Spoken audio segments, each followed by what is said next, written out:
इस कार्यक्रम के पुण्यार्चक हैं पूज्य पिताजी स्वर्गीय श्री मदन लाल जी, पूज्य माता जी स्वर्गीय श्रीमती बिदामी देवी की पुण्य स्मृति में पुत्र मोहन लाल गंगवाल, पुत्र वधू हीरा देवी गंगवाल, पौत्र विकास गंगवाल, पौत्र वधू प्रीति गंगवाल, प्रपौत्र अर्नव गंगवाल, पुत्री गुणमाला सेठी सूरत, पौत्री दामाद सुधा विशाल पाटनी एवं युवना आहाना पाटनी बैंगलोर, पौत्री दामाद निशा धर्मेश गोधा आरुषि विवान गोधा निवासी अमेरिका प्रवासी उदयपुर।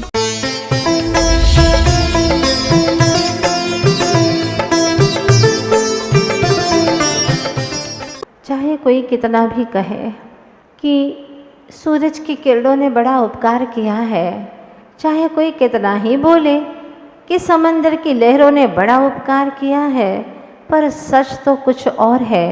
समंदर नहीं होता तो लहरें कहाँ से होती, समूचा सूरज न उगा होता तो उसकी किरणें कहाँ से होती। जो कुछ भी है आज गुरुदेव की कृपा से सब काम हो रहा है। लेते हैं नाम मेरा पर सब गुरु का ही है। गुरु ने ही नाम दिया है, मेरा तो कुछ नाम ही नहीं है। आत्मा हूँ मैं, पर गुरुदेव ने दूसरा नाम दे दिया नाम व्यवहार को चलाने के लिए। नाम दिया उन्होंने, मुझे काम सौंपा उन्होंने, जीने का सलीका सिखाया तो गुरुदेव ने। आज जो कुछ भी शिष्य के जीवन में होता है वह सब गुरु की बदौलत, सारी दौलत। चूँकि मुझे गुरुदेव ने बहुत अच्छे से समझाया है, जनागम का घूंट पिलाया है कि हे आत्मन, तुम किसी भी द्रव्य का कुछ भी नहीं कर सकते। उपादान की अपेक्षा एक द्रव्य दूसरे द्रव्य का कुछ भी करता धरता है ही नहीं। प्रत्येक द्रव्य का अपने आप स्वयं परिणमन हो रहा है, केंद्रीय से लगा करके पंचेंद्रिय तक सारी प्रकृति का, चाहे पौद्गलिक हो या कि जीवात्मक हो, प्रत्येक द्रव्य का अपने आप में परिणमन हो रहा है। हम रत्ती भर भी उसके जीवन में कोई फेरफार नहीं कर सकते। अगर उसकी योग्यता न हो तो हम किंचित भी उसके अंदर रद्दो बदल नहीं कर सकते, परिवर्तन नहीं कर सकते। आखिर किसने किया है ये सब कुछ? भुट्टे के अंदर दानों की सेटिंग, अनार की इतनी सुंदर सेटिंग, अंगूर के क्या गुच्छे के गुच्छे हैं, हाँ, और देखो ना अनानास की क्या डिजाइन बनाई है, क्या प्रकृति का सौंदर्य है। ये सब कुछ अपने अपने ही परिणमन की योग्यता के अनुसार ही प्रत्येक द्रव्य में होते हैं। एवं शरीर का भी, कहाँ नाक कहाँ कान, क्या हमने बनाया? इस शरीर को मैंने नहीं बनाया, इस शरीर को भी बनाया है तो नाम कर्म ने, नाम कर्म के पौद्गलिक कर्म वर्गणाओं ने। इसमें भी जो कर्म है वह इस जीव ने पूर्व कर्म के उदयवशात, उदय के ऊपर भी मेरा कुछ नहीं चला, सिर्फ वर्तमान में कर्मों उदय में भी मैं संभल करके अपने परिणामों को कैसा करूं ये मेरे हाथ में है। और वो भी तब है जब मेरा उपादान जागृत हो, तब मेरे हाथ में अपने भाव और परिणाम की लगाम है, अन्यथा कुछ नहीं है। ये सब संसार अपने आप में परिणमन कर रहा है। इसीलिए ये सच है जब तीर्थंकर भगवंत कहते कि मैं किसी पर द्रव्य का करता नहीं, अनंत वीर्य के धनी, तो हम कौन से खेत की मूली हैं? क्या बिसात है हमारी जो हम कहे दम भर करके अहंकार से कि मैंने किया? ना कुछ, आज तक न कुछ किया है न कुछ कर सकता हूँ। यहाँ ये बात जैसे ही हृदय में जमती है सारा अहंकार खत्म हो जाता है, मान नदारद हो जाता है और स्वतंत्र परिणमन के कारण से प्रत्येक जीव सहज होता चला जाता है। अगर ये ज्ञान हो जाए, ये शुद्ध आ जाए कि प्रत्येक द्रव्य का परिणमन स्वतंत्र है, प्रत्येक द्रव्य स्वतंत्र है, वह अपना कर्ता स्वयं है, मैं किसी पर द्रव्य का कर्ता नहीं हूँ, ये बात गुरुदेव ने बताई है। वो गुरुदेव जो स्वयं कभी किसी के पर के कर्ता नहीं बनते, सहज जिनका जीवन है, आखिर वो कौन है, कैसे हैं गुरुवर? इनके बारे में जब हम सुनेंगे तो आपको लगेगा कि यह ज्ञान धारा निरंतर चलती रहे, एक पल के लिए भी रुके नहीं। इतना बढ़िया आनंद आने वाला है। कुछ लोगों ने कहीं कहीं पर सुनी थी यह ज्ञान धारा, तो आकर के मुझसे कहा, माता जी वो ही क्लास लगाई है ना, वो ही दृश्य हमें देखना है। वो ही चाहिए ज्ञान धारा। तो आप सब लोगों की भावनाओं के अनुसार मैंने ये क्लास को चुना है। आचार्य गुरुवर श्री विद्यासागर जी महाराज के जीवन की गाथा 5 खंडों में उसे गूंथा गया है। पहला खंड शुरू होता है सम्यक बीज वपन। जब तक बीज का वपन नहीं होगा, जब तक बीज नहीं बोएंगे तो ज्ञानांकुर प्रस्फुटित नहीं हो पाएगा, अंकुर नहीं फूटेगा। अंकुर नहीं फूटेगा तो चारित्र रूपी पौध का पल्लवन नहीं होगा। चारित्र रूपी पौध का पल्लवन नहीं होगा, अगर पौधा नहीं बढ़ेगा तो उसमें फूल कैसा लगेगा, और फूल ही नहीं आएगा तो फल कैसे आएंगे। हमें तो फल चाहिए। आप जो कुछ भी काम करते हैं सबसे पहले सोचते हैं कि इसका फल क्या होगा, इसकी निष्पत्ति क्या होगी। अगर मैं धंधे में इतना पैसा लगा रहा हूं तो इसका फल क्या मिलेगा मुझे। आप जो कुछ भी काम संसार का भी करते हैं तो पहले फल की और उद्देश्य लक्ष्य की और आप लोग दृष्टिपात करते हैं, इसका परिणाम क्या आएगा। तो बस उसी तरह से 5 खंडों में गूंथा हुआ ज्ञान धारा महाग्रंथराज आचार्य भगवान के जीवन का वर्णन करता हुआ। अब आप कहेंगे कहाँ मिलेंगे गुरुवर। गुरुवर तो सभी भक्तों के हृदय में मिल जाएंगे। कहते हैं ना, अयोध्या में ढूंढोगे तो राम मिल जाएंगे, कृष्णपुरी में ढूंढोगे तो घनश्याम मिल जाएंगे, और श्रद्धा से ढूंढोगे यहाँ के हर भक्त के हृदय में तो गुरु विद्यासागर अवश्य मिल जाएंगे। आज सूरत के भी महानुभाव आए हैं। इस भावनाओं को लेकर के जिन गुरुदेव के श्री चरण सूरत में कभी पड़े थे और वहां की सूरत बदल दी थी, और हर सूरत के अंदर एक मूर्त हो सकती है, उन्होंने घोषणा की थी, और उन्होंने पाषाण को भी परमात्मा बना लिया था। वो जिन मंदिर आज भी उनकी यादों में कड़ कड़ में उनकी स्मृतियां सजो रहा है कि वह गुरुवर जिनके श्री चरण कभी वहां पर पहुंचे थे। तो जब पाषाण को भगवान बना सकते हैं तो हे गुरुवर, हम जैसे पुरुषों को आप भगवान नहीं बना पाएंगे, जरूर बनाएंगे। बस हमें तो वह अवसर चाहिए, वो निमित्त चाहिए। इस बार अहमदाबाद वालों को बहुत अच्छा अवसर प्राप्त हो गया, और वह झोली भर भर करके इकट्ठा कर रहे हैं। हर दिन हर क्षण बहुत कुछ सजो रहे हैं अपने जीवन में। बस आप सभी से यही कहना चाहती हूँ कि गुरुदेव को जब भी हम देखते हैं तो ऐसा लगता है जब सारा जगत सोता मेरे गुरुदेव जगते हैं। जब सारा जगत सोता मेरे गुरुदेव जगते हैं। कठिन से ही कठिन पथ को मेरे गुरुदेव चुनते हैं। वही महावीर इस युग के, नहीं महावीर इस युग में मुझे कोई गम नहीं। मेरे गुरुदेव को देखो, वही महावीर लगते हैं, वही महावीर लगते हैं।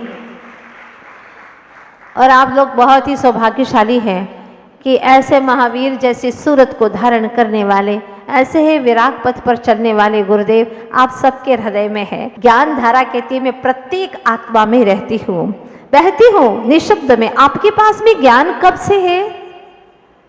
बोलो। अनंत अनंत अनंत काल से मतलब क्या? बोलो। आप कब के हैं? अनादि के हो। आपको किसी ने बनाया है क्या?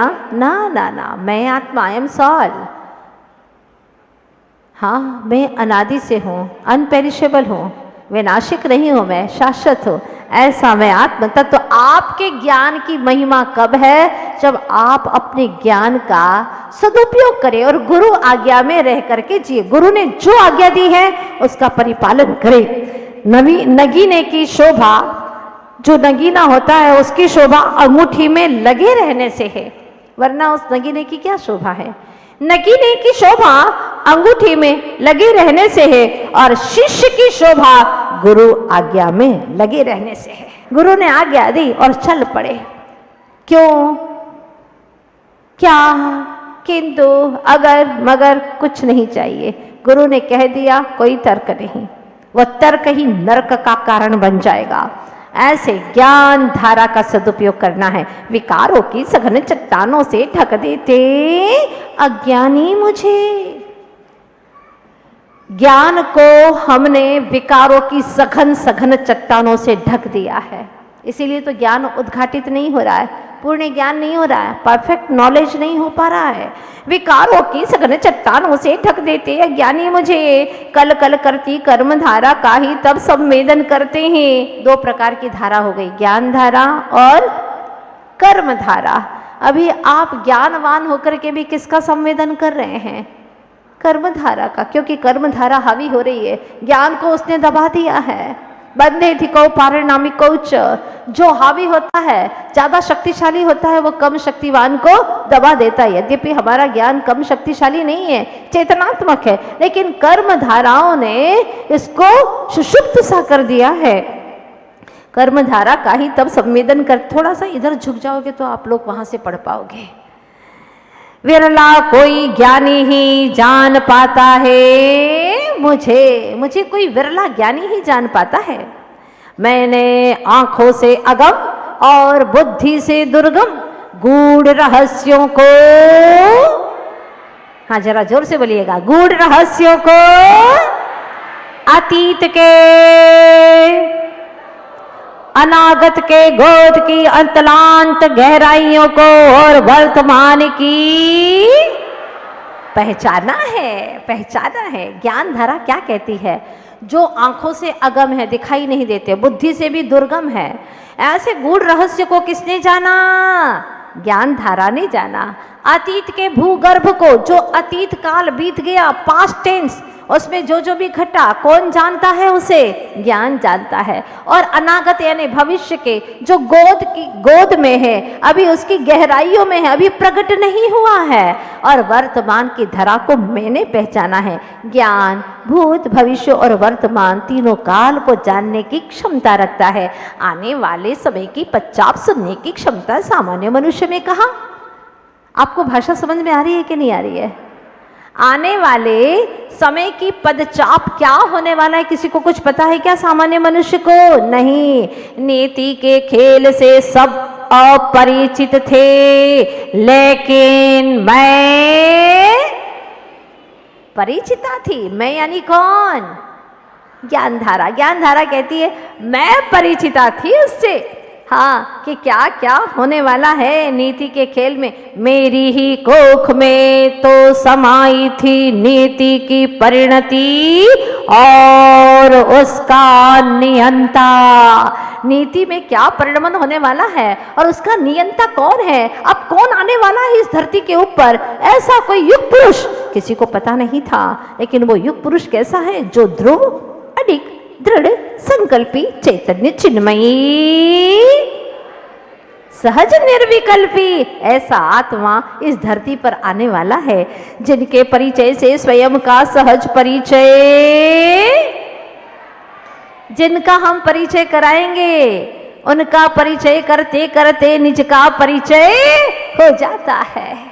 ऐसा कुछ होने वाला है। ज्ञान धारा पढ़ोगे और नीचे की आत्मा आपको समझ में आने लगेगी। समय सार का सार है इस ग्रंथ राज में। जिनके परिचय से स्वयं का सहज परिचय होने लगता है, जिनके दर्शन से स्वयं का दर्शन कर निज को निज में ही खोने। कौन है वो? कैसे है वो? जो नाम काम और जगत के धाम से परे आप्त काम, कृत काम, पुण्य काम होने को, जो नाम काम जगत के धाम से परे हैं, उनको नाम प्रसिद्धि नहीं चाहिए, ख्याति से परे, ख्याति की खाई में गिरना नहीं चाहते। ऐसे जो अपने ही पूर्वकृत पुण्य कर्मों से मां श्रीमती की कोख में अवतरित हैं, मां श्रीमती की कोख में अवतरित है। प्रकृति भी आज अत्यधिक पुलकित है। क्या सुंदर दृश्य आप चित्र में देखिएगा। ओ स्वर्ग का विमान, एक दिया जलता सा, जलते जलते वह जलता हुआ दिया मां श्रीमती की कोख में अवतरित है। मानो स्वर्ग से चय कर किसी पवित्र आत्मा के आने का दे रही है। प्रकृति संकेत दे रही कि अचानक कुछ हल्का सा, झलका सा, अपूर्व सा सुखद अनुभूत हुआ, कुछ अद्भुत हुआ, पर दृश्य कुछ नहीं। कुछ अद्भुत सा हुआ, माँ को झलका, लेकिन दिख नहीं रहा है। अब कैसे दिखेगा? अभी तो कोख में आया है, 9 महीने के बाद में दिखने वाला है।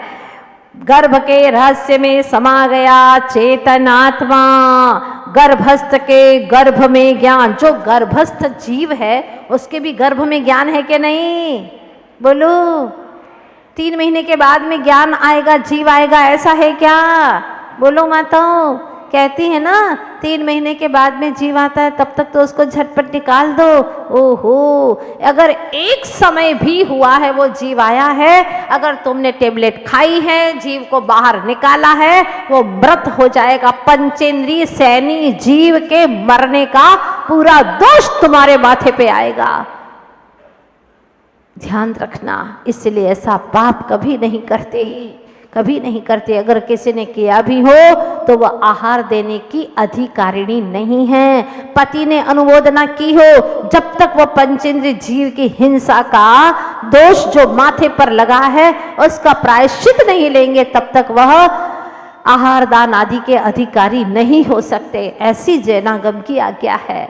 बहुत बड़ा दोष हो गया है, अपने ही संतान का मर्डर करवा दिया, गर्भ में ही मरवा दिया है, औजारों से उसके टुकड़े टुकड़े करवा करके, कोई 1 महीने का, कोई 2 महीने का, उसको टुकड़े टुकड़े करवा करके मरवा दिया है। वो चीखता है पर उसकी आवाज़ इतनी तेज नहीं आती कि आप लोग सुन सको। वो बोलता है लेकिन उसकी आवाज़ इतनी तेज नहीं है कि कोर्ट में वह मुकदमा पेश कर सके।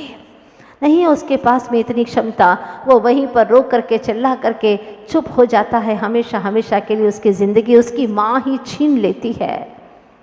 ध्यान रखना, गर्भस्थ के गर्भ में ज्ञान और ज्ञान में समाया, ज्ञान में ही तो समाया है भगवान, और ज्ञान में समाया भगवान प्रकट नहीं।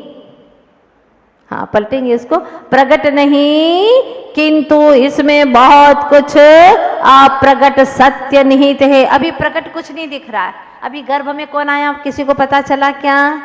सिर्फ ज्ञान धारा के पाठकों को पता चला है, अभी माँ को भी पता नहीं है। अंतर मुहूर्त में आहार शरीर आदि छहो पर्याप्त या पूर्ण कर गर्भ में ही जगत कल्याण की कामना से मानव प्राणियों को संकेत दे रहा हो, भगवान होने की भावना ले पर्याप्त सुख शांति का आश्वासन दे रहा हो।